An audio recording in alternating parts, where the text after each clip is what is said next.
Hi, everybody. Welcome to episode 1. My guest today is Patrick DeWitt. He is my stepfather and a recovering cancer patient. I asked him to join us today to essentially discuss his journey and touch on some pain points, ups and downs, and overall see where his mindset is now that he is officially 1 year in remission. Well, 1 year post-transplant. Post-transplant. Anyways, I'm going to ask him a couple of questions and we'll just see where this discussion goes. So, Pat, tell me about the experience before you even knew that you had cancer. Because I remember that you were experiencing a lot of fatigue and a lot of symptoms. And really, what was that experience like? Yeah. Well, basically, I was for about 6 months, approximately 6 months before being diagnosed, I started getting sick. I started getting weird itches, and I was just generally very fatigued, and it got worse and worse and worse. Started seeing doctors, and I was just worried. On a mental level, I was worried that they couldn't find the reason for it, but I wasn't stressed too much because I knew there had to be an answer for whatever the condition was. So for about 6 months, it was just up and down with regard to what could it be, because everything they tested for, they just couldn't find exactly what was going on. So it was stressful in that regard, but nothing serious came to mind at that stage. And what were the warning signs that told you had to go see a doctor even? Like, because you said that you suffered from fatigue and itchiness as well. So at which point did you, what was going through your head where you finally gave in and decided that maybe this wasn't something that was mental or you didn't want to, because I know that with myself, I can sometimes overextend what a problem might be. Like, I'll have a pain in my side and then I'll be worried and think appendicitis or whatever, and then you don't want to make a mountain out of a molehill. So at what point did you realize this is it, I need to see someone?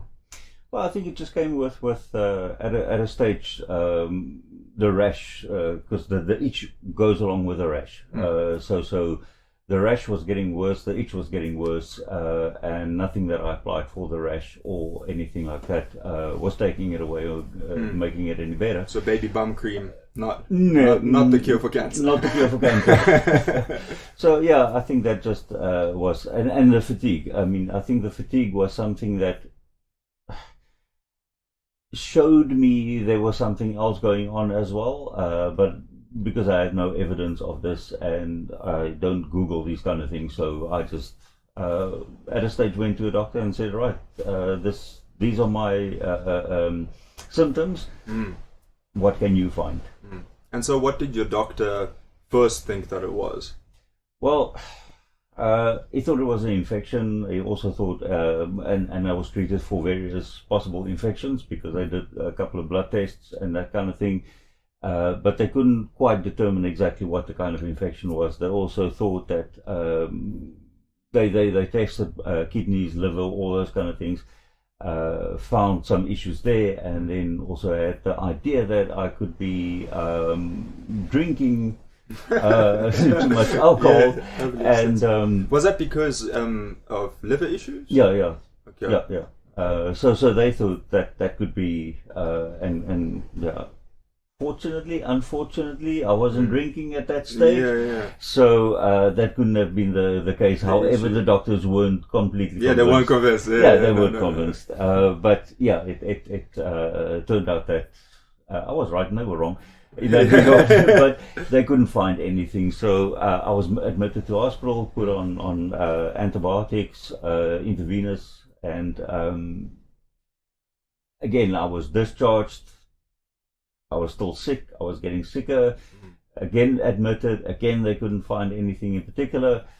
And then they transferred me to Groote Hospital, which is the main where the specialists are. Okay. And it took them another, around 6 weeks, I think it was, before they could actually find the real... That it was cancer. Yeah, the real reason, and before they could diagnose me. Okay, so, I mean, I think that's a good point to ask what cancer you have and what cancer they first thought that you had.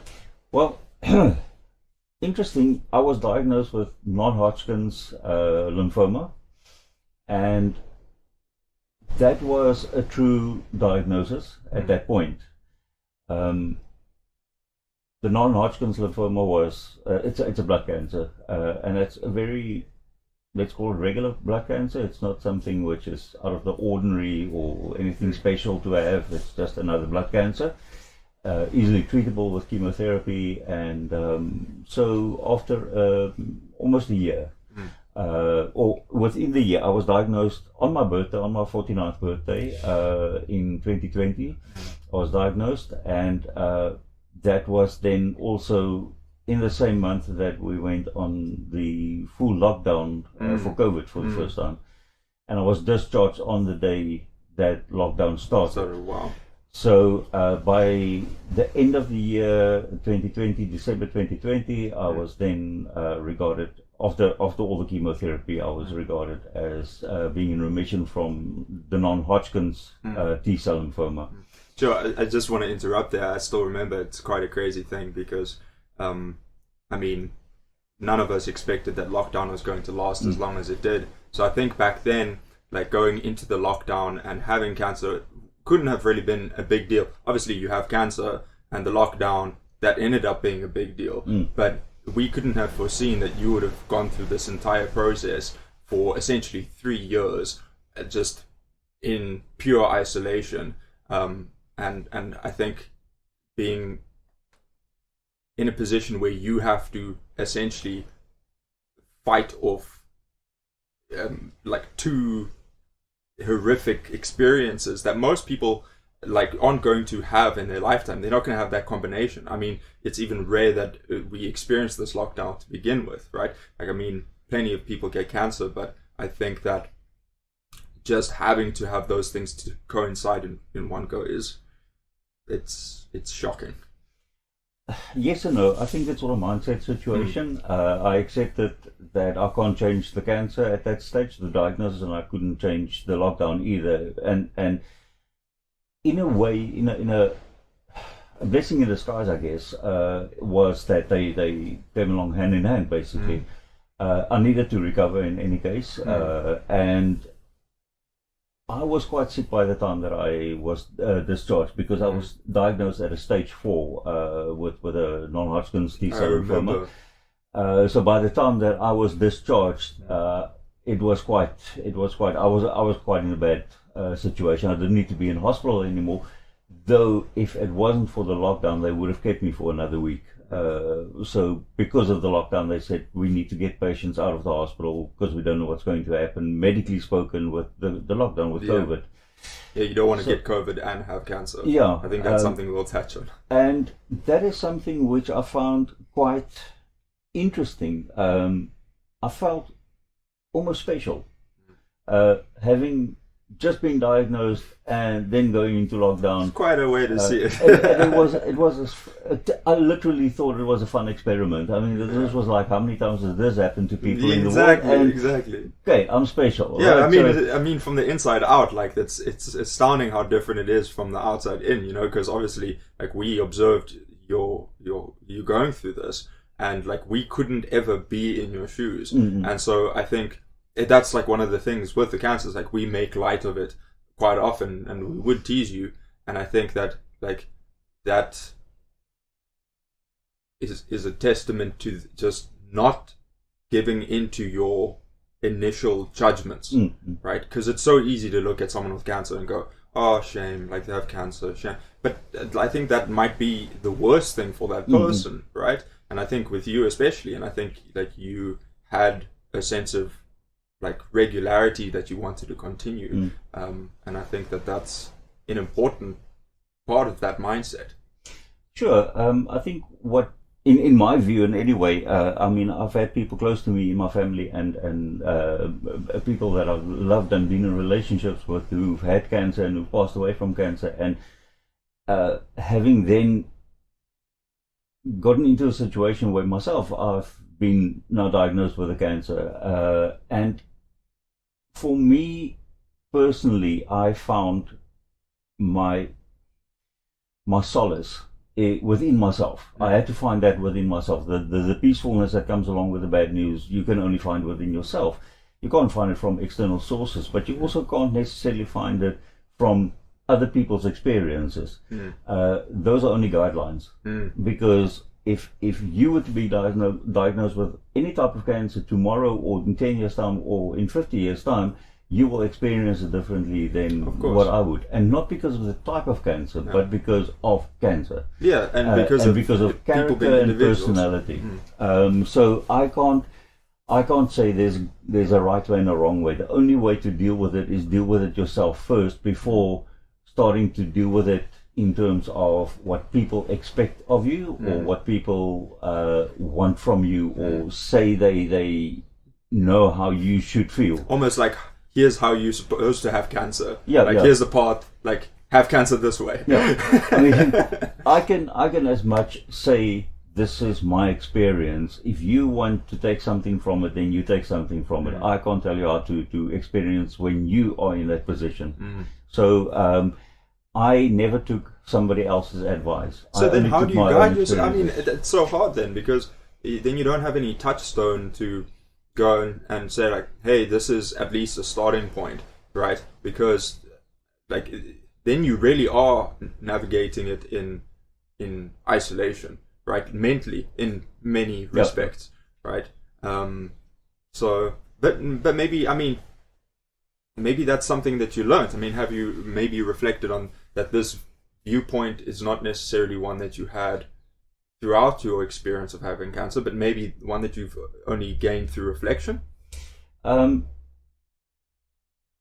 Personally, I think it's character. It's something that I've used a lot in my life, on different occasions for different reasons.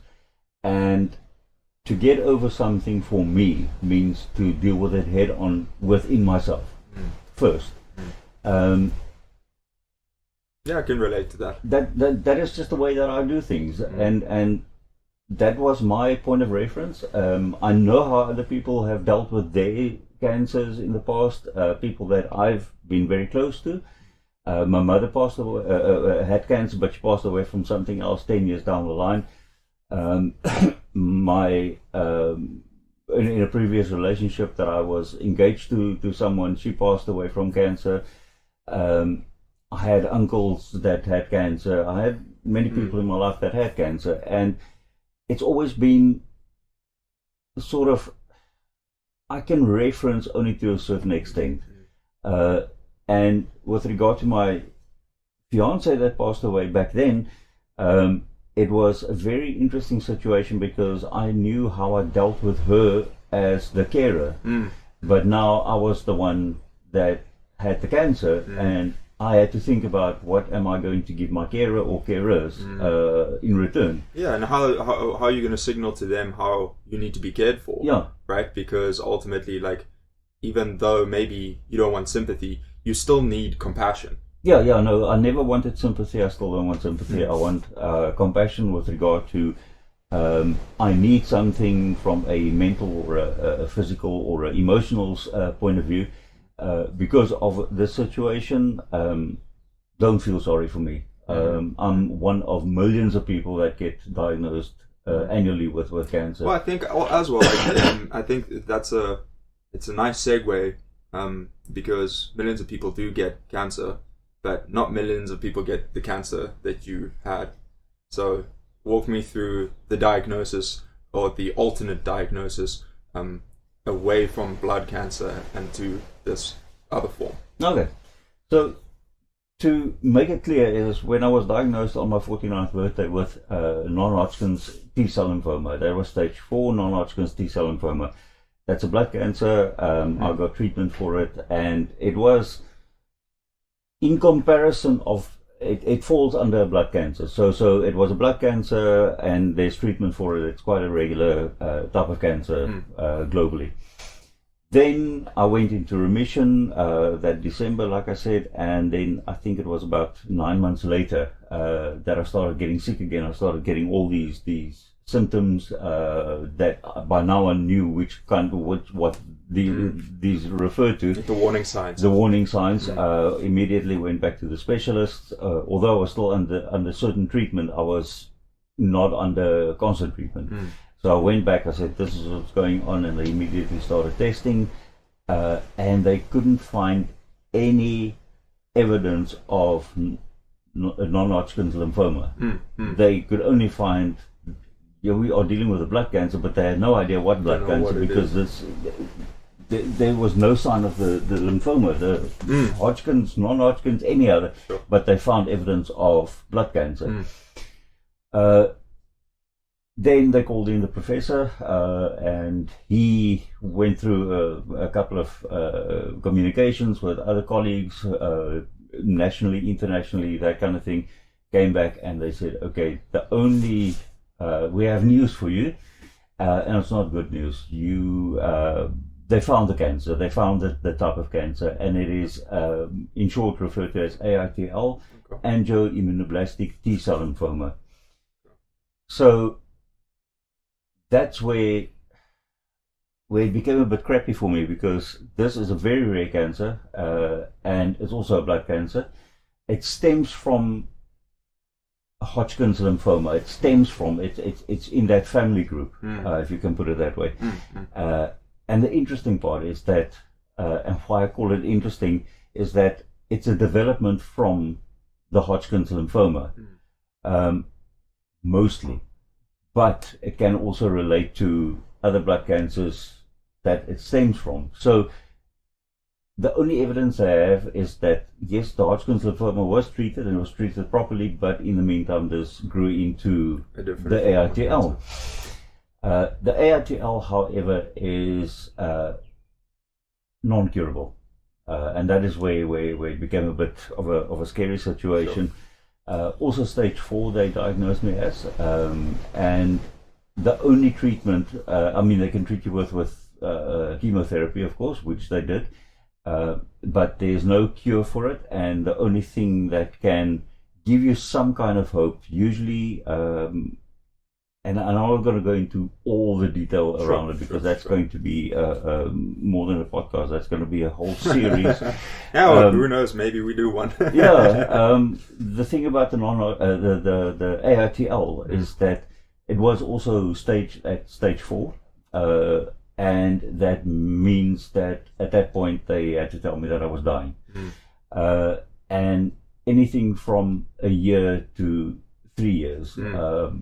Up to 3 years, that's about how long your life expectancy is at that stage of diagnosis with that type of cancer, the AITL.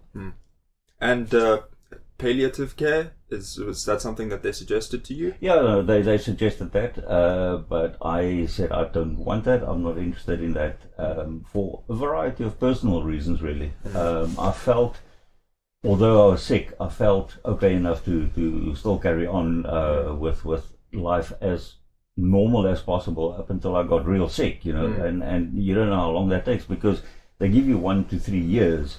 Now what happens? Do you immediately start behaving like a sick person dying, or do you carry on the level you are, which is sick but okay enough to carry on day by day and see where this takes you? Yeah, it's almost like accepting the palliative care is like accepting that this is it. You're done.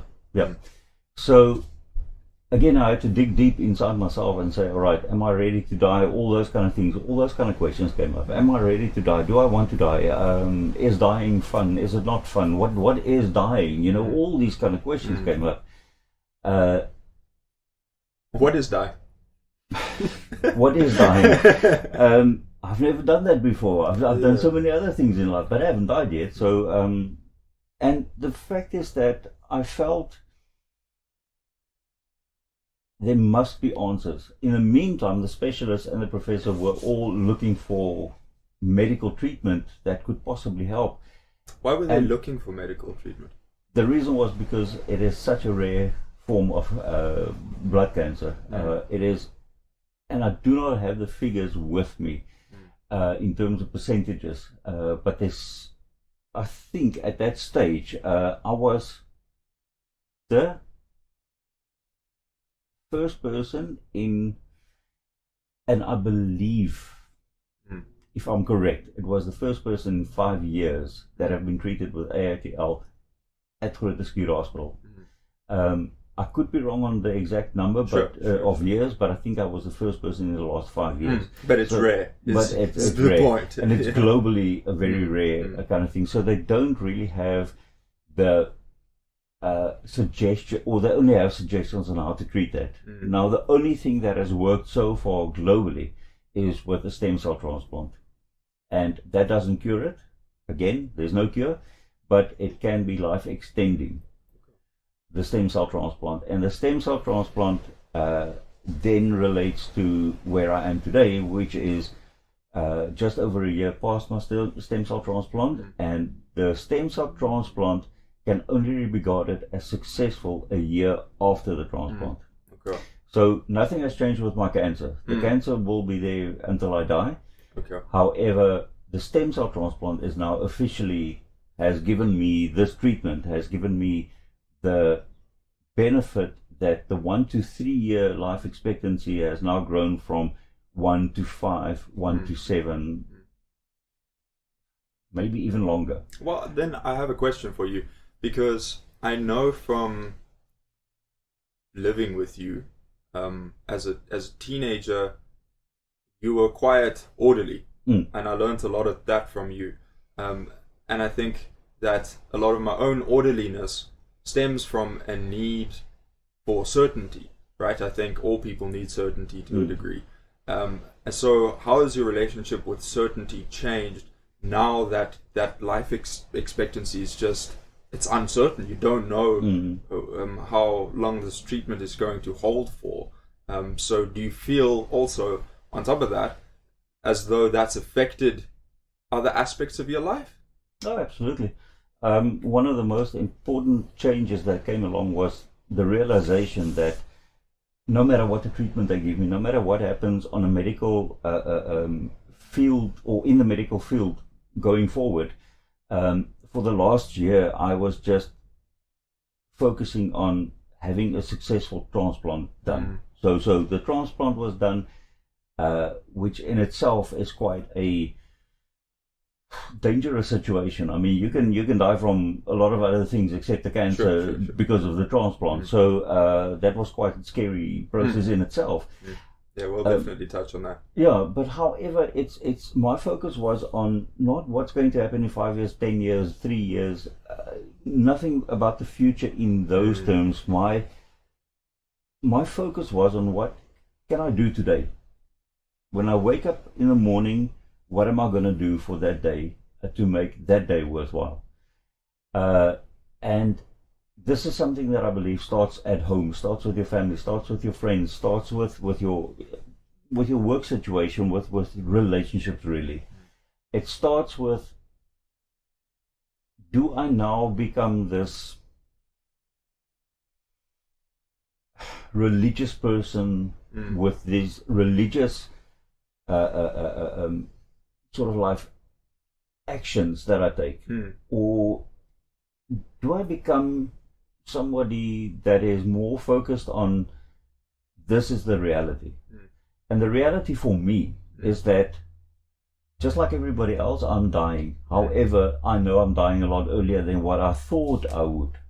So that is where it changed for me. Well, I think it's interesting because, I mean, you touch on religion, and I think in some sense, like, you don't need to be religious to be able to live according to certain religious ideas, right? I feel like in from my own personal knowledge, religion is just the accumulated wisdom, right? And we've taken that and we've applied that to people, and it's rather prescriptive. We go, here's how you should act, rather than understanding, okay, no, this is how people act under certain circumstances. And I think when you're facing something like death, I think narrowing your focus to the day where you can then just focus on what needs to get done now and reduce your scope of certainty, because you've got the day at least, and also simultaneously face uncertainty.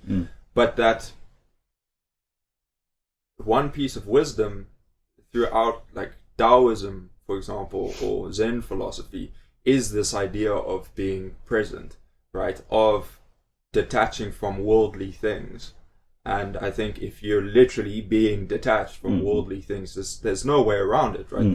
This cancer is something you have to face every morning that you wake up. And it is the certainty in the remaining uncertainty. I think it's very important what you say, because it also brings another point where the thing that I hate most, and has hated most for the last going on to 4 years now,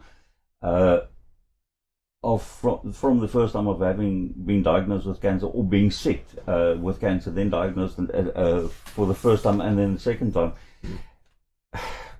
is that people keep telling you, people around in the world, they keep telling you, but it's okay, we're all going to die.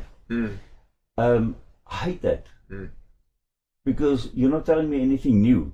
The difference is, because you said that, makes me believe that you don't know what dying is going to be like, and you don't actually care, because you're not going to go home and change your life. I had to go home and change my life, but I had to change it without being ridiculous about it. In other words, if you and I pick up a fight, not online here, but in our hey, why not? Let's go. Let's do it. We'll make it interesting. Yeah. If you and I pick up a fight, we have some argument, we pick up a fight, we're angry at each other. So be it. The fact is, now what I must change as a person dying of particular cancer is that I'm not going to stop the fights from happening. If we have issues, we are having issues, and there's nothing that I can change about that unless I go to you and say, let's change the issue. Sure. And then you have to agree to change the issue.